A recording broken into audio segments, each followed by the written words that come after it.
जी हाँ। चलिए, आज हम लोग जो है एकांकी संचयन का जो आपका पार्ट 4 है, सूखी डाली। तो आज हम सूखी डाली, जिसके लेखक हैं उपेंद्र नाथ अश्क जी। मैं आपको इस पार्ट से कुछ महत्वपूर्ण बातें बता देता हूँ। थोड़ा ध्यान दीजिएगा, इसकी और भी वीडियो है, आप वहाँ देखिएगा। लेकिन हाँ, एक बार बिना समय लिए आपका देखिए, ये जो सूखी डाली पाठ है, संयुक्त परिवार के महत्व के बारे में इसमें बताया गया है। यानी ज्वाइंट फैमिली, संयुक्त परिवार यानी सम्मिलित परिवार में रहने से कितना फायदा होता है, कितना अच्छा रहता है। लोग मिलजुल कर रहते हैं तो कोई भी काम कितना आसानी से हो जाता है। हंसते खेलते हुए सारे काम, यानी कहेंगे कब पूरे हो जाते हैं समझ में नहीं आता है। अगर सबके पास सहमति होती है, सभी सन्मत होते हैं, सभी एकमत होते हैं, तो ये सारा काम आसानी से हो जाता है। लेकिन वहीं अगर लोगों में मतभेद हो, यानी सबके विचार मिलते जुलते ना हो, तो क्या होता है, बड़ी मुश्किल हो जाती है। तो इस परिवार में जो दादा मूलराज जी हैं, ये परिवार के मुखिया हैं और इन्होंने अपने परिवार को अच्छे ढंग से सजा के संवार के सबको मिला करके इन्होंने रखा है। और इनको ये बात बिल्कुल पसंद नहीं है कि परिवार से कोई अलग हो जाए। अगर परिवार से कोई अलग हो रहा है तो दादा मूलराज जी इस बात को बिल्कुल स्वीकार नहीं करते और वो सोचते हैं कि अब मेरा यही अंत है। यानी मेरे परिवार का कोई भी सदस्य अगर परिवार से अलग होने की बात करता है, अलग होता है, तो मेरा इस परिवार से कोई नाता नहीं रहेगा, ऐसा मूलराज जी कहते। और उनका ये विचार भी बड़ा उत्तम है, क्योंकि इसी डर से लोग अनुशासन में रह के दादाजी की बात को मानेंगे और सभी जो है संयुक्त परिवार में यानी ज्वाइंट फैमिली में रहेंगे, कोई अलग होने की बात नहीं करेगा। इसमें दादा का एक मझला लड़का है जिसका नाम है करमचंद। परेश है जो दादा का पोता है और वो है नायब तहसीलदार। तहसीलदार है वो, यानी एसडीएम है। जिला में सबसे बड़ा अधिकारी डीएम होता है और डीएम के बाद जो है एक ही जिले में कई तहसीलें होती हैं और वहाँ पे एसडीएम जो है उस तहसील का मुखिया होता है। वहाँ का नियम कानून कायदा जो भी कैसे चलेगा तहसीलदार के हाथ में होता है। तो इनका पोता जो है तहसीलदार है। इंदु है दादाजी की पोती है, यानी उसी परेश की बहन है जो प्राइमरी तक पढ़ी है। फिर है बेला जो सबसे छोटी बहू है, उसी परेश की पत्नी है। ये उच्च शिक्षा प्राप्त है, मतलब ये ग्रेजुएट है, बड़ी पढ़ी लिखी है और ऊंचे खानदान से, धनी परिवार से है। नाक चढ़ी है ये बेचारी। नाक चढ़ी है मतलब कि बड़ी घमंडी है, उसको अहंकार है अपनी पढ़ाई को लेकर, अपने परिवार को लेकर, अपने धन दौलत को लेकर। वो अपने परिवार, अपने मायके के सामने जहाँ उसकी शादी हुई ससुराल में गई तो वहाँ वो किसी को कुछ गुनती मानती ही नहीं है। वहाँ के हर एक व्यक्ति को, हर एक वस्तु को, उस घर को वो अपने मायके के सामने कुछ नहीं समझती है और वो अपने सामने भी किसी को कुछ नहीं समझती है। अपने को पढ़ा लिखा समझती है और अन्य लोगों को अनपढ़, गंवार, बेकार, ये सब समझती है। जैसे कि इस पूरे एकांकी में आपको ये बात मिलेगी, आप ये बात जान जाएंगे अच्छे से। इनका चरित्र चित्रण आपसे पूछा जाएगा, तो बीच में ना ये बताते समय आप बातों को ध्यान में रख लेंगे। तो चरित्र चित्रण चाहे परेश का करना हो या इस इंदु का करना हो या दादाजी का करना हो, ये तीन लोग ही महत्वपूर्ण हैं। इनके बारे में अगर करना हो तो आप पूरी वीडियो को ध्यान से सुनते हैं तो आप आसानी से लिख लेंगे कुछ बातें जोड़ के। खैर देखिए, इस पाठ की शुरुआत होती है कि दादाजी जो है बड़े बुद्धिमान व्यक्ति हैं, जैसे कि हमने पहले बताया, और उनको सम्मिलित परिवार में रहना ही पसंद है। वो उनको ये बात बिल्कुल पसंद नहीं कि कोई उनके परिवार से अलग हो जाए। लेकिन उसी घर में उनका पोता है जो नायब तहसीलदार है, और उस घर में एक नई दुल्हन आती है, इंदु। सबसे छोटी है लेकिन सबसे ज्यादा पढ़ी लिखी है, और उसको अपने पर बहुत ही अहंकार है, घमंड है। इस घमंड में वो जो है अपने सामने किसी को कुछ नहीं गुनती मानती है। एक बार की बात है कि इसी बात को लेकर के कि वो हर समय अपने मायके की चर्चा करती है, बड़ाई करती है, और अपने ससुराल के किसी भी चीज को, किसी भी वस्तु को वो कुछ नहीं समझती है। इसलिए घर के सभी लोग भी उससे थोड़ी दूरी बना के रहने लगते हैं, और लोग उसको कोई पसंद नहीं करता। सभी लोग यही कहते हैं ये तो बड़े अहंकारी है, घमंडी है। बाकी सभी लोग खूब मिलजुल के रहते हैं, लेकिन यह बेचारी एक अलग है। जब ये अपने ससुराल में आती है तो इसको ससुराल की जितनी भी कुछ पुरानी चीजें हैं, पुरानी कुर्सियां हैं, मेज हैं, जो दादा परदादा की निशानी मान करके सभी लोग संभाल के रखे हुए हैं, वो सारा ये अपने घर से बाहर निकलवा देती है। ये कहती है कि सब कचरा कुंडी है, टूटे सड़े गले बेडौल से टेढ़े मेढ़े इन कुर्सियों को, इन सामानों को रख के क्या फायदा। ये घर नहीं, ऐसा लगता है कि ये कचरा डब्बा है, कबाड़ खाना है जिसमें टूटे फूटे सामान रखे जाते हैं। सब कुछ बाहर निकलवा देती है।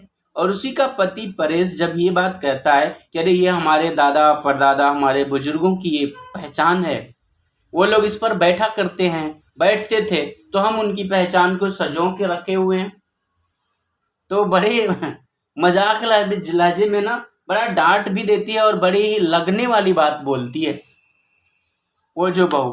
क्या देखो, एक बार बीच में अपने पति की बात पूरा होने भी नहीं देती है, और वो बीच में कहती है कि हमारे पूर्वज तो आदि मानव थे, जंगल में नंगे घुमा करते थे, तो क्या आज भी हम उन्हीं की तरह उन्हीं का अनुकरण करें।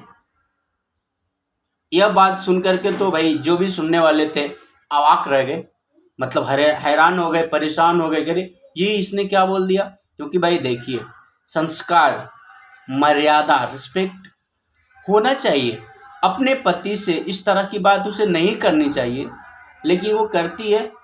और इस बात को सुन करके वो भी बेचारा अपना सा मुंह लेकर रह जाता है, अपना सिर झुका लेता है और औरों के सामने शर्मिंदा हो जाता है, लज्जित हो जाता है। और कौन है, परिवार के अन्य दूसरे सदस्य ही वहाँ पे हैं, तो उनके सामने उसको मतलब लज्जित होना पड़ता है, क्योंकि उसी की पत्नी ने उसको ऐसा कहा, जवाब दिया जो उचित नहीं है। ध्यान दीजिए, अपने से बड़ों का आदर सम्मान करना चाहिए। हम पढ़े लिखे हैं, हमारी पढ़ाई लिखाई, हमारी समझदारी, हमारे अंदर इंसानियत तभी सही है, सकारात्मक है, पॉजिटिव है, यूजफुल है, जब हम इन बातों के यानी गुड मैनर्स को ध्यान में रखकर सामने वाले के साथ व्यवहार करते हैं, बातचीत करते हैं। अगर हम अपने से बड़ों का आदर सम्मान नहीं करते हैं तो हमारा पढ़ना लिखना सब बेकार है, सारा व्यर्थ है।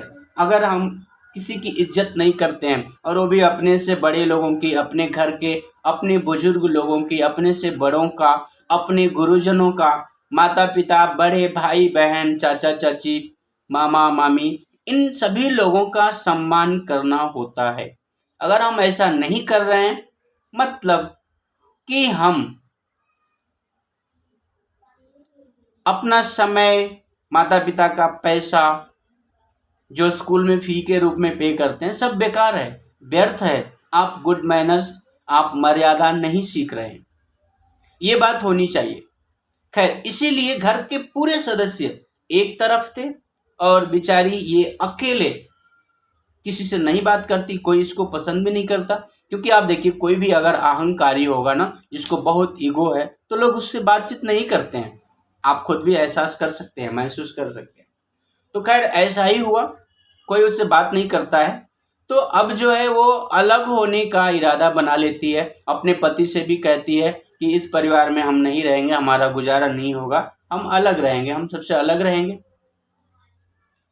तो यह आशंका जो है दादाजी का एक मझला लड़का जो है दादाजी से बताता है कि परेश जो है अब अपनी पत्नी के साथ अलग रहना चाहता है। वो एक साथ नहीं रह पाएगा क्योंकि उसकी पत्नी ने बुरी हाल की है, बात नहीं मानती है और उसका किसी से बनता नहीं है। सबके साथ मतलब हमारे परिवार में किसी के साथ उसकी नहीं बनती है। तो अब ये कह रहे हैं कि भाई ऐसा लग रहा है कि अब हमारा परिवार बिखर जाएगा, टूट जाएगा, यह संभावना वो व्यक्त करते हैं। तो दादाजी ने कारण पूछा कि भाई कारण क्या है। तो ये है कि भाई किसी से उसकी नहीं बनती है, जो बेला है किसी के साथ उसका तालमेल और उसकी जमती नहीं है, मतलब किसी से अच्छा व्यवहार नहीं है। और आपको पता ही है जैसे कि शुरू में बता दिया गया कि दादाजी को यह बात बिल्कुल पसंद नहीं है। एक बार उन्होंने 4 कपड़े भी दिए थे धोने के लिए उस नई दुल्हन को। ध्यान दीजिएगा, कुछ समय ना परीक्षा की घड़ियां होती हैं, कभी कभी आपसे कुछ ऐसे कार्य कराए जाते हैं जो आप बिल्कुल नहीं करना चाहते, लेकिन हाँ वो आपकी परीक्षा ली जाती है कि अगर आपसे ऐसा काम कराया जाए तो आप करेंगे कि नहीं, क्योंकि उसके बाद क्या करना है, आपको कोई और अच्छा कार्य देना है, आपको कोई और अच्छी जिम्मेवारी देनी है। कोई मान लीजिए उसी पर डिपेंड है कि अगर आप ऐसा करते हैं तो आपको इससे हम एक बड़ी जिम्मेदारी रिस्पॉन्सिबिलिटी देंगे। वो काम आपसे नहीं कराया जाएगा, उससे अच्छा कार्य, लेकिन आपको चेक करने के लिए, आपको जांचने के लिए ऐसा कराया जाता है। तो ऐसा हुआ था, लेकिन ये जो लड़की पढ़ी लिखी निकली, घर में काम नहीं किया है। खैर तो काम देखिए, अगर आप घर में काम नहीं किए हैं लेकिन जब नौकरी आपको करनी होती है तो वहाँ आपको काम करना ही पड़ेगा। इसलिए जब काम करना पड़े तो पीछे नहीं हटना चाहिए, क्योंकि आपको फिर नौकरी नहीं मिलेगी। और भाई जब हम भी इंसान हैं, दूसरे लोग भी इंसान ही हैं जो काम कर रहे हैं, तो हम क्यों नहीं कर लेंगे। जैसे मान लो आप पढ़ रहे हो, आपके साथी और जो बच्चे हैं जो हिंदी में अच्छा जानते हैं, मान लीजिए मैं ही पढ़ाता हूँ उनको भी और आपको भी मैं ही पढ़ा रहा हूँ, तो वो आपसे अच्छे क्यों हैं। वो भी तो इंसान है और वो भी 40 मिनट 35 मिनट के ही ड्यूरिंग पीरियड में, हिंदी के पीरियड में उनको भी उतना ही बताया जाता है जितना आपको। सभी लोग एक ही साथ बैठे रहते हैं। तो आपको जैसे मान लीजिए अगर आप पीछे हैं तो आपको ये सोचना चाहिए कि अगर हमारे साथ हमारे बगल में ही बैठने वाला अगर काम कर ले रहा है तो मैं क्यों नहीं कर सकता। आपको ये बात सोच, ये नहीं कि मुझे नहीं आता है, ऐसे लोग बोल देते हैं मुझे तो नहीं आता। ऐसा बोलने से ही ये लगता है कि आप करना ही नहीं चाहते हो। भाई किसी को भी नहीं आता, हम शुरुआत करते हैं, फिर धीरे धीरे ये चीजें आ जाती हैं।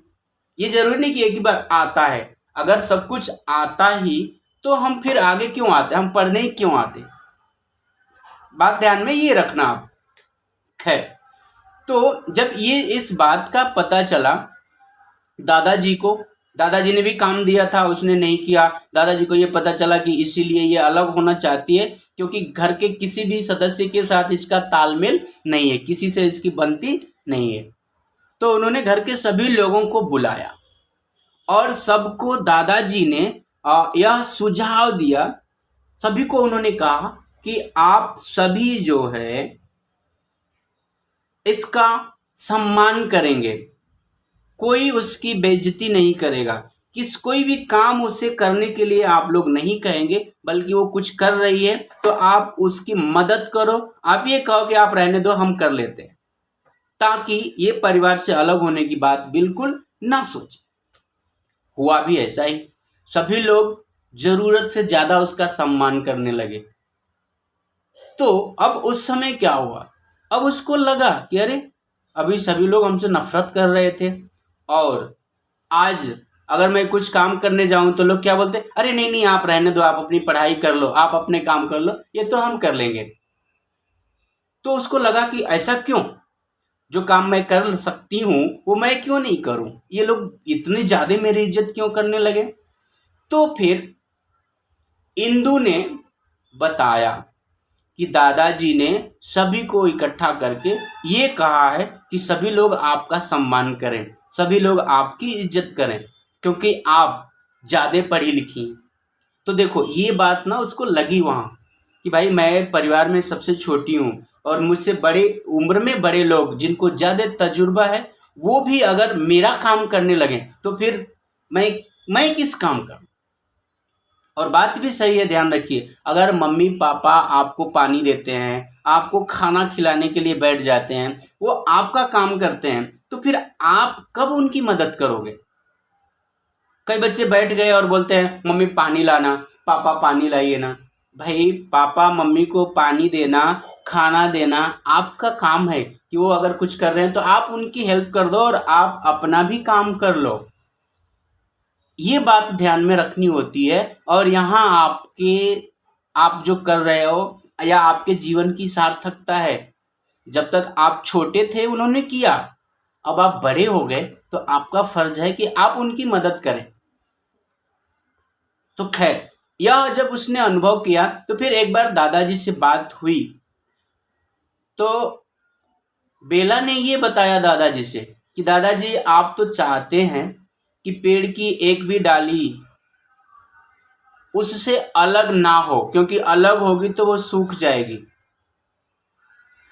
तो क्या आप ये चाहते हैं कि वह डाली पेड़ से लगे लगे ही मुरझा जाए। यानी एक बार बेला काम कर रही थी तो दादाजी ने कहा कि अरे आप क्या कर रही हो, आप ये क्यों कर रही हो, और वो किसी को बोल दिया होता वो लोग कर देते। तो उसने ये जवाब दिया था इनका बड़े इज्जत के साथ। अब वो इनसे पेश आई और उसको ये बात समझ में आ गई थी। तो उसने कहा कि जब डाली टूट के अलग हो जाएगी तो वो सूख जाएगी। ये बात आपको पसंद नहीं है, आप नहीं चाहते। तो क्या आप ये चाहते हैं कि वह डाली पेड़ से लगी लगी ही मुरझा जाए, सूख जाए। मतलब मैं परिवार में रहूं और परिवार में रह के भी मैं अब सभी लोग मेरे काम करने लगे, मैं खुश ही ना रहूं, तो फिर ये भी तो पसंद नहीं ना। परिवार में जितने लोग हैं, जैसे ये हाथ में 10 उंगलियां हैं दोनों हाथ में, तो जब ये 10 उंगलियां ठीक रहेंगी तभी तो हम कहेंगे ना कि हमारा हाथ ठीक है। अब ध्यान देना, कभी कभी लोग कहते हैं ना, ये मान लो ये छोटी जो उंगली है इसका महत्व तो कम देते हैं लोग, लेकिन जब इस उंगली में मार लग जाए ना उस समय सोचना आप कि यह हाथ, ये उंगली कितना उपयोगी है। कभी भी ना किसी को कम नहीं समझना, ये मत सोचना कि अंगूठा ही बहुत काम का है, ये उंगली बहुत काम की है। नहीं, ये सारी उंगलियां काम की हैं। जब ये सभी स्वस्थ रहेंगी तभी हम स्वस्थ रहेंगे और प्रसन्न मानेंगे। तो उसने ये बात को समझाया कि क्या आप ये चाहते हैं कि पेड़ की डाली यानी ट्री का जो ब्रांचेस हैं, एक उसमें का एक ब्रांच उस पर लगा भी है और फिर भी वो मुरझा जाए, फिर भी वो सूख जाए, क्या आपको ये पसंद है? नहीं। तो उन्होंने कहा कि ठीक है, इसीलिए मैं भी काम करूं, मुझे भी काम करने की आजादी दीजिए, और बाकी लोग कर ही रहे हैं वो भी करेंगे, मैं भी करूंगा। इस प्रकार वह परिवार जो एक बार बिखरने के कगार पे आया था ना, टूटने के, अब फिर क्या हो गया, एकदम संगठित हो गया और फिर उस परिवार में खुशियों का वातावरण छा गया, सभी लोग घुल मिलकर रहने लगे। ध्यान दीजिएगा, इस परिवार, ये जो पाठ है ना सूखी डाली, ये इसकी समरी है, सारांश है। अगर आप ये बात ठीक से समझ लिए तो आपको पाठ पढ़कर आसानी से जितने भी प्रश्न पूछे जाएं आप उन प्रश्नों के उत्तर दे सकते हैं। इस पाठ की शीर्षक यानी सूखी डाली, शीर्षक की सार्थकता स्पष्ट कीजिए, समझाइए, ये प्रश्न आपसे पूछा जा सकता है। और इन लोगों के चरित्र चित्रण मैं और महत्वपूर्ण प्रश्न और उत्तर लेकर आपके साथ हाजिर रहूंगा। आज के लिए इतना ही, फिर हम मिलेंगे। आप इस चैनल से जुड़े रहिए, सभी लोग इसी तरह क्लास में रहिए, क्लास से जुड़े रहेंगे तो क्या होगा, मनोबल बढ़ेगा। और एक बात है कि आप देख रहे हैं, सुन रहे हैं, आप अपने मित्रों को भी भेज दीजिए ये वीडियो, ताकि उनका भी भला हो, वो भी जाने। इस मेरे चैनल पर देखिए, अगर आप 6th 7th 8th 9th 10th +1 +2 और BA की भी वीडियो है, उनके सिलेबस को हमने समझाया है। ये नहीं कि केवल एक ही क्लास का है, सब कुछ है, चाहे वो व्याकरण हो, एसे राइटिंग हो, लेटर राइटिंग हो। आप एक बार ना प्ले लिस्ट में देख लीजिए आपको जो चाहिए, और अगर वहाँ नहीं है तो आप कमेंट कर दीजिए जो भी चीज़ चाहिए, जैसा जो कुछ भी आप जानना चाहते हैं, मैं प्रयास करके आपकी मदद ज़रूर कर दूँगा। चलिए फिर मिलेंगे। जय हिंद, जय हिंदी। देखिए आप जहाँ भी रहें सावधान रहें, स्वस्थ रहें, सतर्क रहें, और इस बात को बिल्कुल ध्यान में रखें कि आपके किसी कार्य से किसी दूसरे व्यक्ति का दिल ना दुखे। आप भी खुश रहें, वो भी खुश रहे, जियो और जीने दो। देखो बहुत से लोग ना धर्मों के चक्कर में पड़ के एक अपने धर्म को बड़ा मानते हैं, दूसरे धर्म को छोटा मानते हैं। इस तरह के चक्कर में ना आप मत पड़िए। हम इंसान हैं, इंसानियत होनी चाहिए। मानव धर्म के अलावा और कोई धर्म कुछ भी नहीं है। आप इंसान हो, इंसानियत समझो। किसी को छोटा, किसी को बड़ा, अमीर गरीब, ऊंच नीच, काला गोरा, इस तरह के भेदभाव में आप मत पड़िए। आपका जीवन सुखमय रहेगा। चलिए फिर मिलेंगे।